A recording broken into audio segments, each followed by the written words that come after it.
ओम शांति।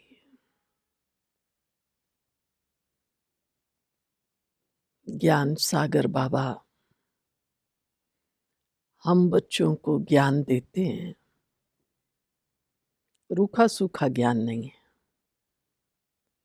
हम बच्चे सदा उमंग उत्साह में रहें, खुशी में रहें और अपने पुरुषार्थ में आगे बढ़ते जाएं। अगर उमंग उत्साह नहीं होगा तो भी पुरुषार्थ नहीं होगा। तो खुशी में रहने के लिए हमें क्या करना है, जिससे सहज ही बाबा की याद बनी रहे। तो आज बाबा ने हम बच्चों को सदा खुश रहने की भिन्न भिन्न विधियां बताई हैं। इस नए वर्ष में बाबा का हर बच्चा अपने अंदर ये प्रतिज्ञा करे, क्या भी हो जाए, क्योंकि समय तो तेजी से बदल रहा है। केवल हम नहीं, अब तो सारी दुनिया कह रही है। इस परिवर्तन के समय में मैं आत्मा हर स्थिति परिस्थिति में प्रसन्न रहूं, उसके लिए मेरी समृद्धि कैसी हो। खुशी का आधार है समृद्धि। आप यहाँ बैठे हैं, मान लो आपको याद आ जाए कि अरे वो 2 साल पहले एक भूचाल आया था, तो देखो आप कैसा, आपका अकल शक्ल सब बदल जाएगी। आपने कहीं रोड एक्सीडेंट देखा तो आप कैसे कहें, अरे बाबा वो रोड एक्सीडेंट बहुत खराब था। शक्ल बदल जाती है ना, अंदर का भाव बदल जाता है। हमारी समृद्धि श्रेष्ठ होगी तो हम खुश रहेंगे। तो आज हमें क्या क्या करना है बाबा ने समझाया है। आज ये बाबा के 10 जनवरी के मधुर महावाक्य हैं, मुरली का सार है। मीठे बच्चे अलफ और बे, बाप और वर्षा याद रहे तो खुशी का पारा चढ़ा रहेगा। भगवान को भी याद करना है, साथ ही साथ प्राप्ति क्या है, ये बहुत सहज सेकंड की बात है। प्रश्न, बेअंत खुशी किन बच्चों को रहेगी? सदा खुशी का पारा चढ़ा रहे उसका साधन क्या है?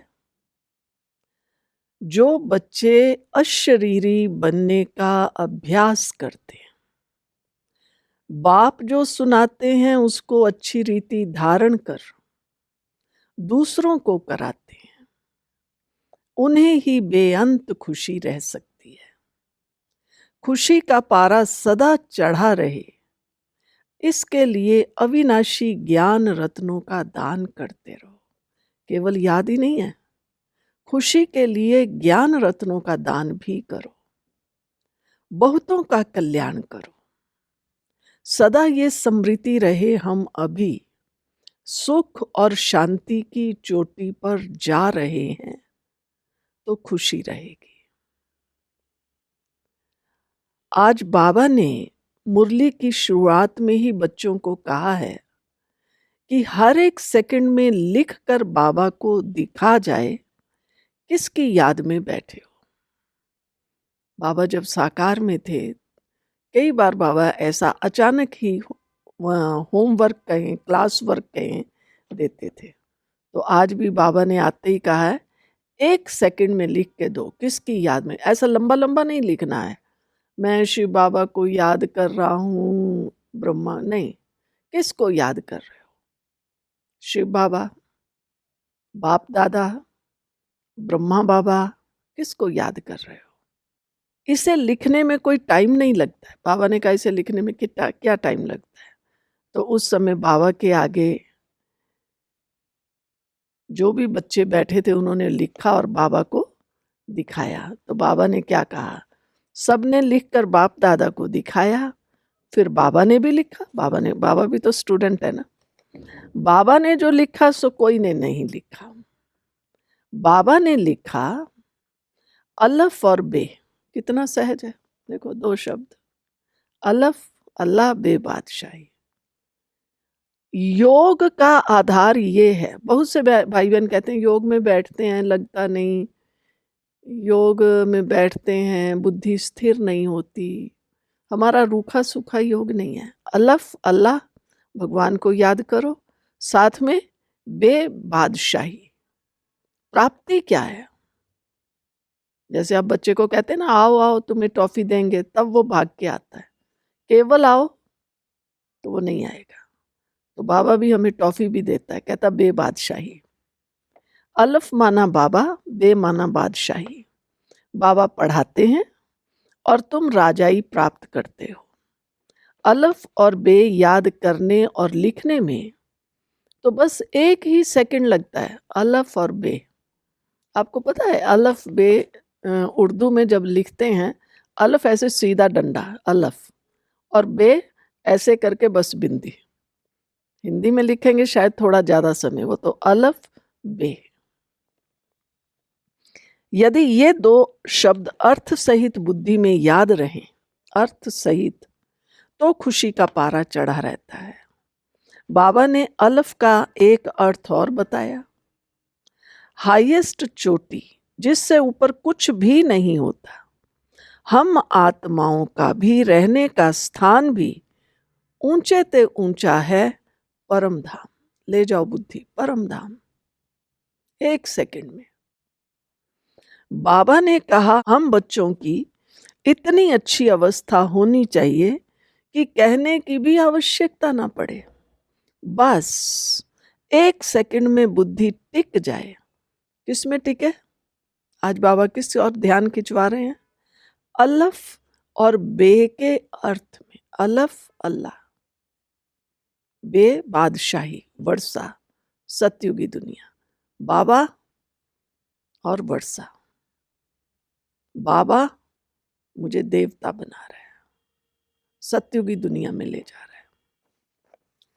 यहाँ अर्थात मधुबन में बाबा के पास जब हम बैठे हैं तो बाप और राजाई याद रहनी चाहिए। यहाँ भी याद में बैठेंगे तो बहुत गदगद हो जाएंगे। आज बाबा ने कितना उससे गहराई से समझा रहे हैं ना, कैसे बाबा को याद करना है। आजकल बाबा की याद में बैठते हैं ना तो बुरा नहीं मानना, या तो आंखें बंद करके बैठ जाते हैं, कोई ऐसे होते हैं, कोई कश। बहुत रिलैक्सिंग वे में खुशी से बैठो। मैं किसको याद कर रही हूँ? देहधारी को याद करेंगे ना, कोई भी आप देहधारी को याद करके देख लीजिए, चाहे माँ बाप भाई बहन पति पत्नी प्रेमी प्रेमिका, किसी को भी याद करेंगे आपको दुख होगा, रोना आएगा।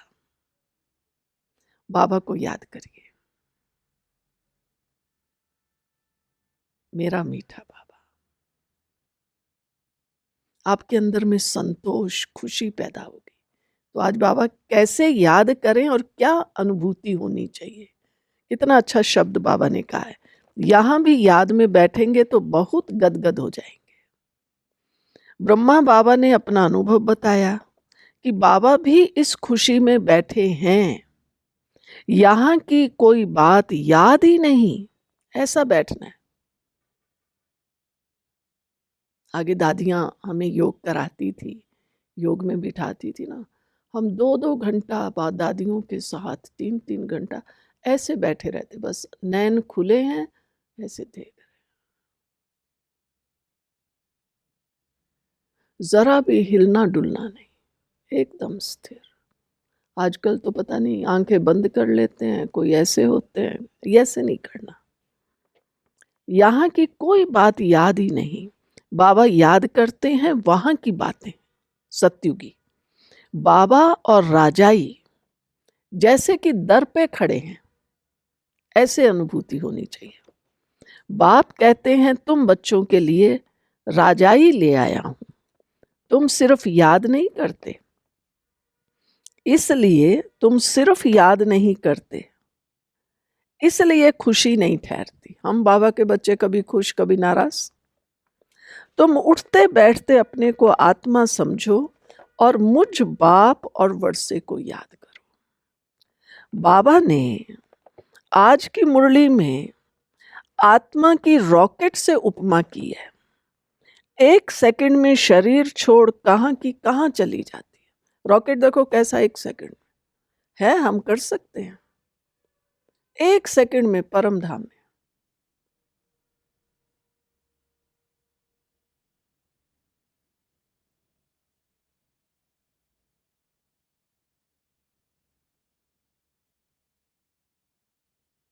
बहुत अच्छी अनुभूति है। 1 सेकंड में आप परम धाम में जाके देखो। मनुष्य तो कहते रहते हैं विश्व में शांति हो, परंतु इसका अर्थ नहीं जानते कि शांति कहाँ है। शांति की हाईएस्ट चोटी है कौन सी? हिमालय नहीं, निराकारी दुनिया, उसको कहा जाता है शांति का टावर। और सुख की भी हाईएस्ट चोटी है कौन सी? स्वर्ग। देखो कैसे बाबा तरह तरह से हम याद करें। शांति की चोटी कौन सी हुई? निराकारी दुनिया। और सुख की चोटी स्वर्ग। ये लक्ष्मी नारायण सुख के टावर में है, अर्थात सत्युग में है। वहां कोई लोभ लालच नहीं। वहां का खान पान बोलना बड़ा रॉयल होता है। फिर सुख भी हाईएस्ट। बाबा ने कहा कि अशरीरी रहने की प्रैक्टिस करनी है। अभी हम बाबा के बच्चों को इस बात पर फुल अटेंशन। कौन सी बात पर? दिन भर में, चाहे आप ऑफिस में हैं, घर में हैं, कहीं भी हैं, बार बार अपने से एक्सरसाइज करो, मैं आत्मा, मैं परम धाम में। बार बार। अब जाना है वापिस। मुझे याद करो। याद नहीं करेंगे तो सजाएं भी बहुत खानी पड़ेंगी और फिर पद भी कम। ये हैं बहुत सूक्ष्म बातें। तुम्हें पुरुषार्थ कर कर्मातीत अवस्था को पाना है। जो हमारे कर्म बंधन है ये सब खलास भस्म करने हैं। कर्मातीत, कर्म के बंधनों से पार। बाबा ने आज अपनी चेकिंग करने के लिए भी कहा है। कौन सी चेकिंग? हम किसको दुख तो नहीं देते हैं।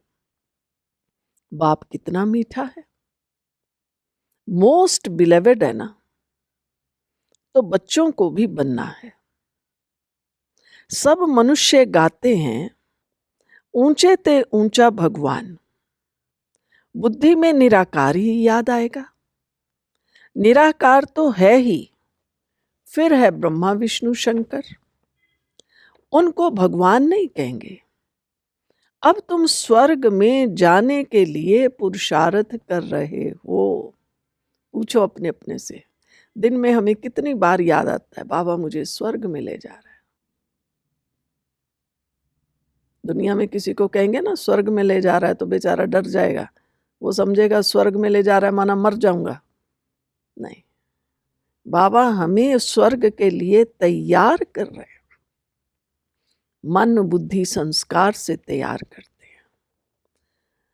स्वर्ग है। स्वर्ग क्या है? टावर ऑफ सुख। यहां है दुख ही दुख। ये है दुख का टावर।